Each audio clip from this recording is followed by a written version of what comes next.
Welcome back to my channel, LR Retro. Today, we will review the next chapter of Grappler Baki, the Warrior's Struggle arc. It's the chapter where Shibukawa Gouki and Orochi Doppo confront some street thugs. What do you think will these grandmasters do in these situations? Let's find out.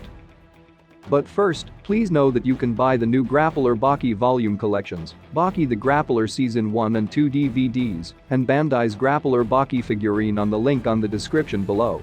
By buying, you can help the channel grow and release more Baki videos. Please subscribe and let's begin. The chapter starts inside the Karakuan underground arena. Mr. Kuriyagawa is saying, "Is it really okay to leave the hospital without permission? It doesn't really matter where I rest, does it? But here is where I belong. Nails and teeth. That's what they are to us, but they are the traces of dreams. Or at least in a sense. Maybe it's just something that will become a small part in human history. But that does not change its essence, does it? Kuriyagawa? Yes? The current samurais of this age. Do you think they are still hungry for blood? Sit down, my boy. Okay. There are a lot of things that can be said about this world. But at times, it's about the goodwill of the people. Is that so? Then Tokugawa grins. Do you doubt the basis of that statement? No. But you are talking about the competition held here. I have to admit that those who fight here have an exceptional brave heart.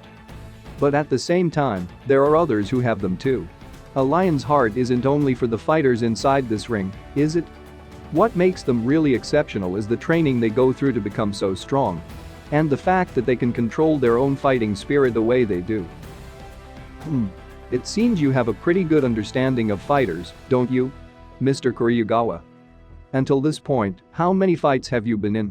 Fights? Well, 2 or 3 times. Kuriyagawa. Those guys don't really have to hold it back. That's not it. Killer instinct lurks in the back of their mind at all time.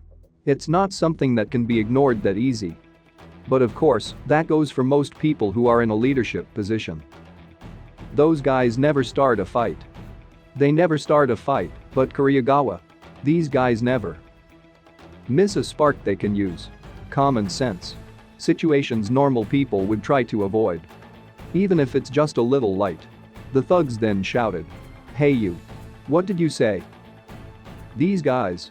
They never miss a chance to take one out. They can't put that chance away. They act with care. Their full power they always keep hidden. Really clever. To not stir up too big a fire. Then Tokugawa threw the thug in the air, slamming him straight to the ground, then following it up with a sidekick to the throat. But when this fire starts, it can no longer be stopped. That is the iron rule of fire. So, it can spread really fast. Nothing can be extinguished. If you don't stop it quick, it will burn as long as it can. But it's hard to be that fast.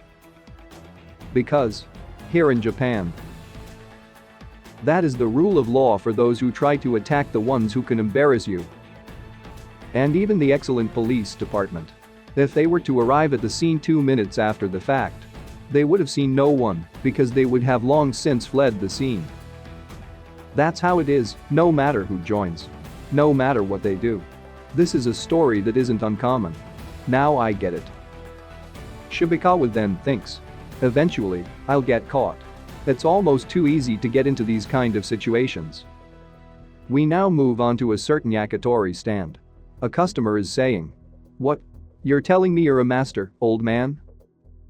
Orochi Doppo replied. Yes. But it is in karate. So you are a master at karate. Wasn't there a better one? Such as judo or sumo for you to be a master in.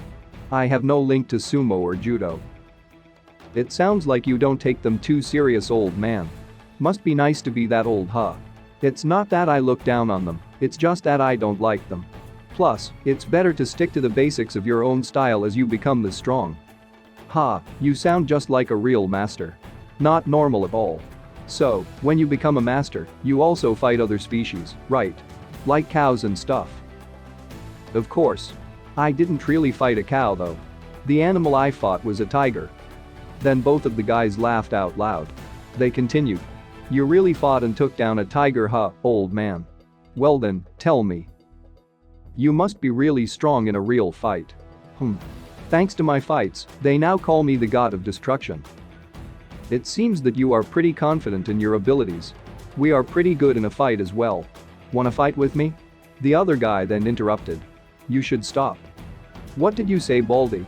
Doppo then replied. It would be over pretty fast if I fought you guys. It's been decided. Let's do this. What are you doing, old man? Let's get it started. Our fight. On the spur of the moment, the random guy punched the thug in the face, instantly knocking him out. He then said, I'm not just bald. Then he confronts the other thug, quickly grabbing his hand and instantly throwing him down the ground. But he didn't stop.